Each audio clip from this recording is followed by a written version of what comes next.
Anggar pamali. Aku hampir jadi tumbal selanjutnya di desa paling angker. Udara di desa Saradan selalu terasa dingin, bahkan di tengah hari terik bulan Agustus. Aku, Dimas, seorang penulis yang mencari inspirasi, merasakan aura aneh sejak pertama kali menginjakkan kaki di sana. Pohon-pohon pinus menjulang tinggi seperti jari-jari raksasa yang mencakar langit, dan kabut tipis seringkali menyelimuti lembah, memberi kesan bahwa desa ini selalu bersembunyi. Kedatanganku bukan tanpa sebab, sebuah surat misterius tanpa pengirim, hanya ke pos Saradan, berisi undangan untuk meneliti tradisi unik desa tersebut, telah membawaku ke sini. Tertera di sana, jangan lewatkan kesempatan mengungkap apa yang tersembunyi di balik tirai sunyi.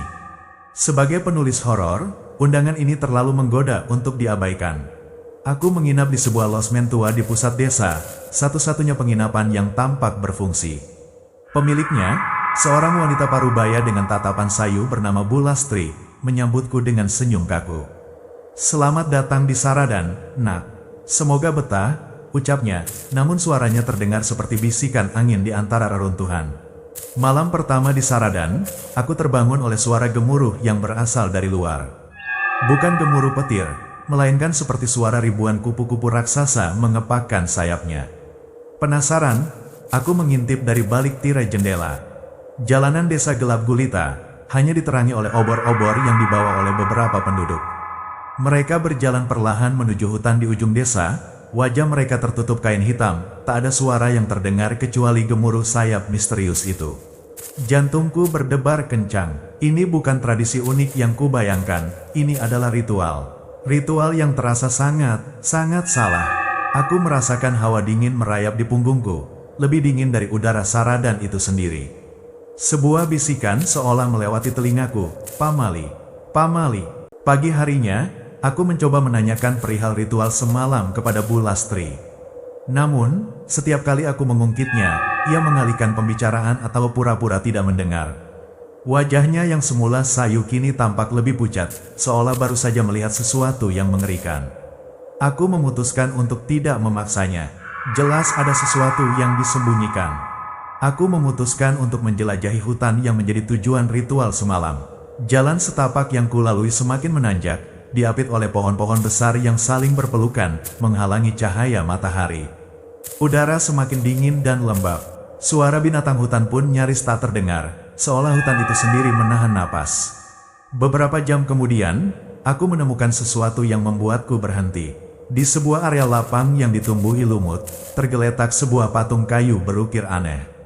Bentuknya menyerupai manusia, namun dengan anggota tubuh yang tidak proporsional dan wajah tanpa mata. Hanya cekungan kosong. Di sekitar patung itu, ada beberapa bejana tanah liat berisi sisa-sisa bunga melati dan sesajen kering. Tapi yang paling mencolok, di dekat patung itu, terdapat bercak darah segar yang belum mengering sepenuhnya. Aroma amis menguar di udara. Jantungku berpacu, ini bukan sekadar ritual sederhana. Ada sesuatu yang jauh lebih gelap di sini. Saat aku memeriksa lebih dekat, aku menyadari ada jejak kaki yang menyeret searah dengan patung. Jejak itu berhenti tepat di samping bejana, lalu menghilang, seolah seseorang telah lenyap di telan bumi. Tidak ada tanda-tanda perlawanan, tidak ada jejak lain yang mengarah keluar area tersebut. Siapa yang ditarik ke sini? Dan kemana dia pergi? Pamali, kata itu terus terngiang di bening pikiranku. Malam itu, kegelisahanku memuncak. Aku tidak bisa tidur. Bayangan patung tanpa mata dan bercak darah segar terus menghantuiku. Aku memutuskan untuk mencari tahu lebih banyak tentang sejarah Saradan dan tradisi Pamali yang disebut-sebut. Aku tahu ini berisiko, tapi rasa penasaranku lebih kuat dari rasa takut. Aku diam-diam menyelinap keluar dari losmen, mencoba mencari penduduk desa yang mungkin mau berbicara. Aku berjalan menyusuri gang-gang sempit, diterangi oleh rembulan yang sesekali menembus celah pepohonan.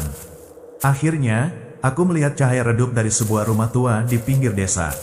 Dari celah jendela, aku melihat seorang kakek tua sedang merapikan jaring ikan. Aku mengetuk pintu. Kakek tua itu, Mbah Sastro, terkejut melihatku. Setelah menjelaskan bahwa aku hanya seorang pengelana yang tertarik pada sejarah desa, ia akhirnya mau berbicara. Dengan suara pelan dan bergetar, ia mulai bercerita. Desa ini memiliki masa lalu yang kelam, nak. Leluhur kami pernah membuat perjanjian dengan sesuatu yang bukan dari dunia kita. Dulu, jika panen gagal atau bencana datang, mereka akan memberikan persembahan. Persembahan apa, Mbah? Tanyaku, menahan napas.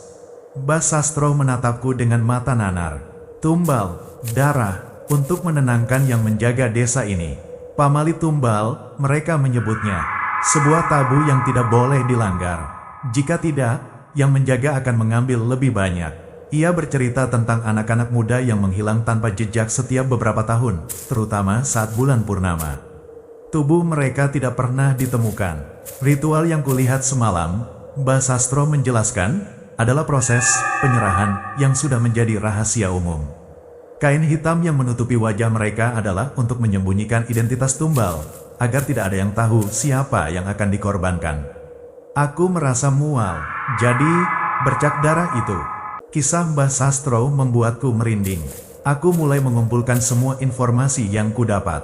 Surat undangan misterius, ritual tengah malam, patung tanpa mata, bercak darah, jejak kaki yang menghilang, dan cerita tentang tumbal. Semua terasa saling berkaitan. Aku memutuskan untuk kembali ke lokasi patung di hutan. Kali ini, aku membawa senter dan beberapa alat kecil. Aku ingin memeriksa lebih teliti area sekitar patung, mencari petunjuk yang mungkin terlewatkan. Saat aku tiba, suasana terasa lebih mencekam dari sebelumnya. Pohon-pohon seolah mengawasiku, dan embusan angin membawa bisikan-bisikan tak jelas. Aku mulai menggali perlahan di sekitar patung, persis di tempat bercak darah itu ditemukan. Tanah di sana terasa lebih gembur. Setelah beberapa saat, cangkulku membentur sesuatu yang keras. Aku menggeser tanah dan menemukan sebuah kotak kayu tua yang terkubur dangkal. Kotak itu diukir dengan simbol-simbol aneh yang mirip dengan ukiran pada patung. Dengan tangan gemetar, aku membuka kotak itu. Di dalamnya, terdapat gulungan perkamen yang sudah menguning dan sebuah liontin perak dengan ukiran yang sama. Aku membuka gulungan perkamen dengan hati-hati. Tulisan kuno yang nyaris tak terbaca memenuhi permukaannya.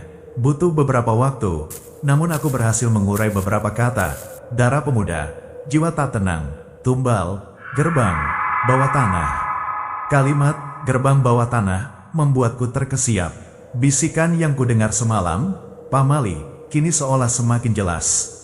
Aku memutar liontin itu di tanganku. Rasanya dingin, dan entah mengapa, terasa ada getaran samar yang memancar darinya, seperti detak jantung yang tersembunyi jauh di dalam tanah. Apakah ini kunci untuk memahami apa yang terjadi pada korban yang hilang? Dengan penemuan kotak dan perkamen itu, teka-teki pamali tumbal semakin jelas, namun juga semakin mengerikan. Aku kembali ke losmen, pikiranku kalut. Kata-kata gerbang bawah tanah terus terngiang. Aku mulai membaca buku-buku lama tentang mitologi dan legenda lokal yang kudapatkan dari perpustakaan kecil di desa sebelah. Aku mencari tahu tentang simbol-simbol pada liontin dan patung. Ternyata, simbol-simbol itu adalah representasi kuno dari sebuah portal atau gerbang dimensi. Legenda mengatakan bahwa di bawah desa Saradan, terdapat sebuah gerbang menuju dunia lain, tempat tinggal entitas kuno yang bersembunyi. Untuk menjaga gerbang itu tetap tertutup, leluhur desa melakukan ritual tumbal. Namun, jika ritual itu tidak dilakukan dengan benar, atau jika ada yang melanggar pamali, tabu yang sudah ditetapkan, entitas itu bisa mengambil jiwa-jiwa tanpa kendali. Aku menyadari liontin yang kutemukan adalah kunci, atau setidaknya memiliki peran penting dalam ritual. Aku memegangnya erat, dan sebuah perasaan aneh menjalar di lenganku. Aku merasa seolah liontin itu menarikku, memanggilku untuk kembali ke hutan, ke patung, ke tempat gerbang itu berada. Malam itu, di bawah cahaya bulan purnama penuh, aku kembali ke area patung. Dengan liontin di tangan, aku berdiri di depan patung tanpa mata. Aku merasakan energi yang kuat memancar dari tanah.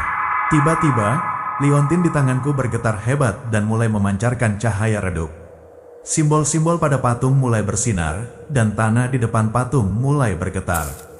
Retakan-retakan muncul, dan perlahan, sebuah lubang gelap mulai terbentuk, mengeluarkan bau apek yang menusuk hidung dan hawa dingin yang luar biasa. Sebuah portal telah terbuka, aku tidak bisa memalingkan pandangan.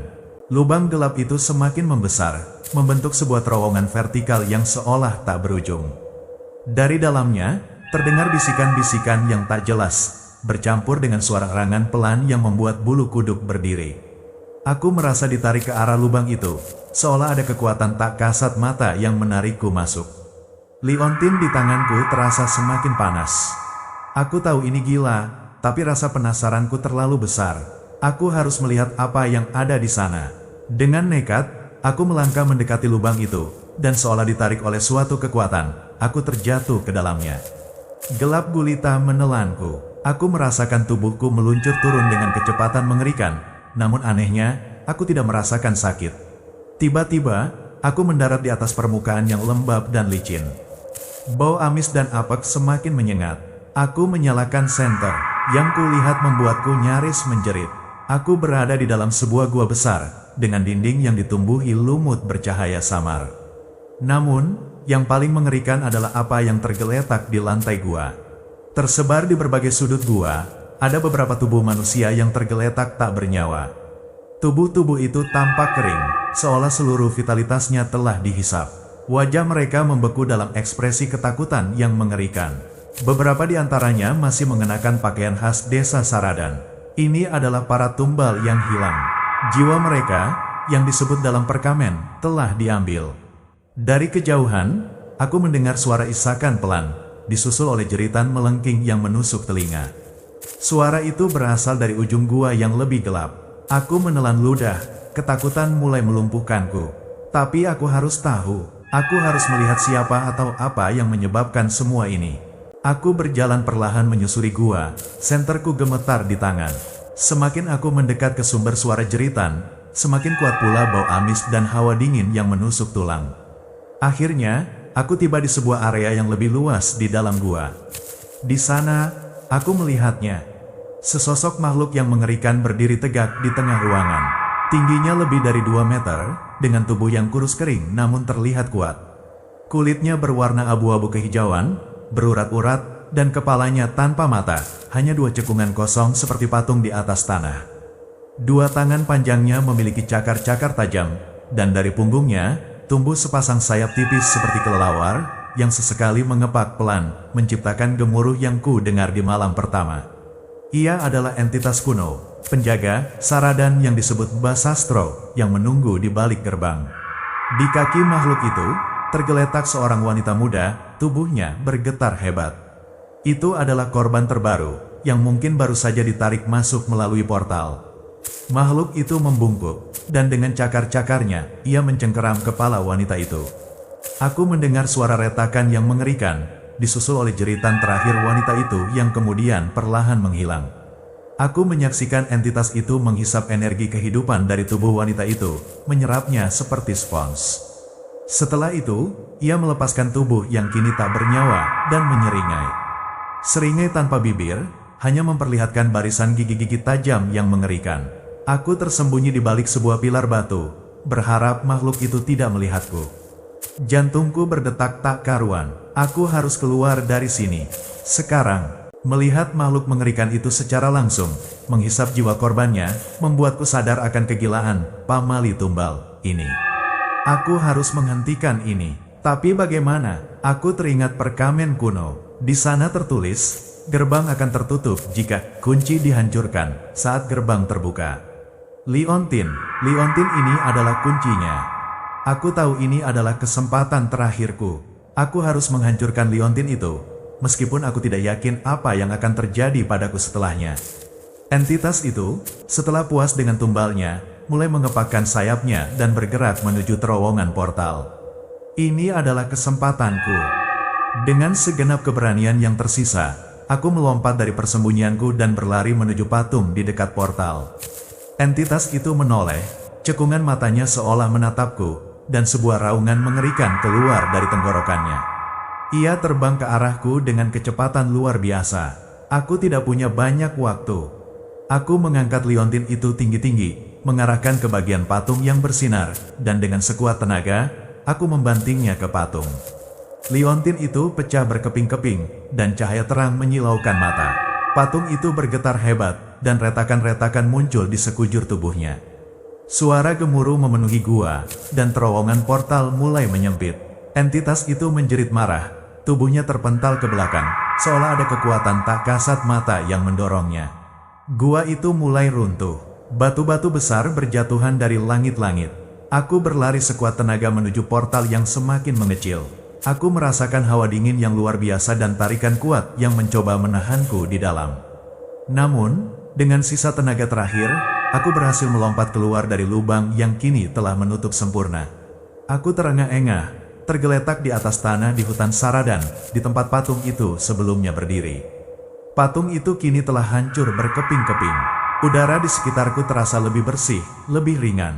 Gemuruh sayap dan bisikan-bisikan mengerikan itu lenyap.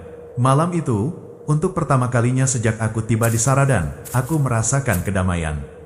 Aku tidak tahu apa yang terjadi pada entitas itu, apakah ia terperangkap di dalamnya atau lenyap. Yang jelas, ritual Pamali Tumbal telah berakhir.